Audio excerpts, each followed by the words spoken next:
So it's raining again.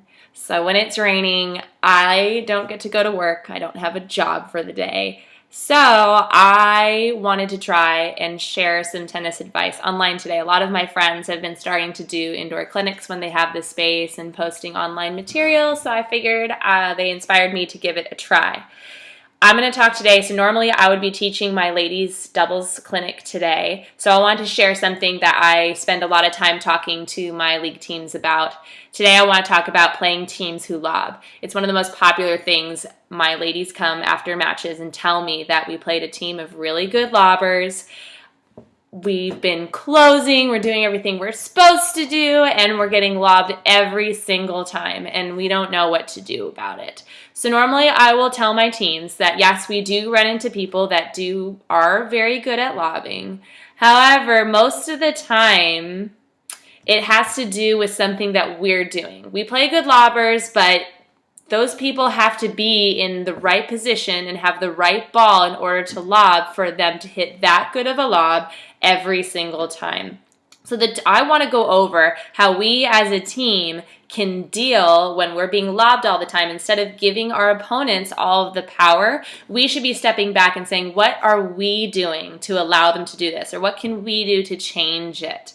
So there are usually two things that are going on when we're allowing another team to lob. One of them is that we're in a bad position where it makes it so the other team it's very easy for them to lob it over our heads. Or number two, we're hitting a ball that's really easy to lob back. So I'm going to talk about both of those things and how we can deal with them. So the first thing, we're out of position. A lot of my teams are doing a lot better time of closing, almost too good of a job. So we're now starting to find ourselves a little too close to the net. If we're too close to the net, if I see that, I'm going to think that I'm going to lob right away because I don't have to hit that good of a lob to hit it over your head if you're standing close to the net. So make sure, one, that you and your partner, if you're both up at the net, maybe you should have a little bit of a staggered stance just so one person is a little farther back so that they can cover the lob just in case. But also, I think that we need to do a better job of when our opponents are hitting. We need to do a better job of split stepping. I know that's something we learn when we are first learning to volley, but when we're getting more advanced, we also need that moment to see if we need to change direction or to give that moment to see what your opponent is doing. You can take that moment to see that your opponent has an open face and is going to be hitting a lob, or even if you don't recognize it right away, giving that split step gives the choice. So once you see it, you have the option to still change direction, in this case go backwards. So make sure that you're split stepping as your opponent is swinging to the ball, so it gives you that time. If you still have time after your split step, of course move forward once you see the opportunity to do so, but make sure you are doing it. Number two, the kind of ball we're hitting. So I'm a pretty good lobber. If I am going to hit a lob, I want to have a ball that's above waist height and either is flat or has top spin on it. Those are the two situations that make it easier for me to lob. So if you're playing a team that's lobbing and you want to change what's happening, I would recommend trying to hit a ball that's lower than waist height and maybe lower and wide.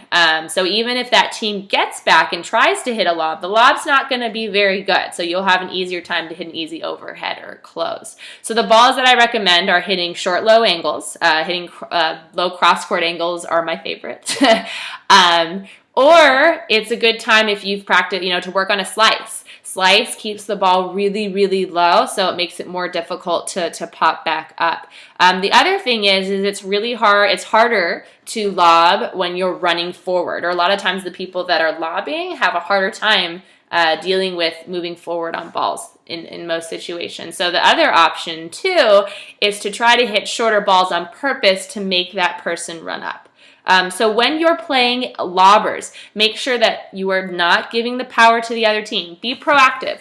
Decide that you want to change what's going on and either change your positioning, change the ball that you're hitting, but do something that does not put the power into your opponent's hands. Take it from them and change your situation.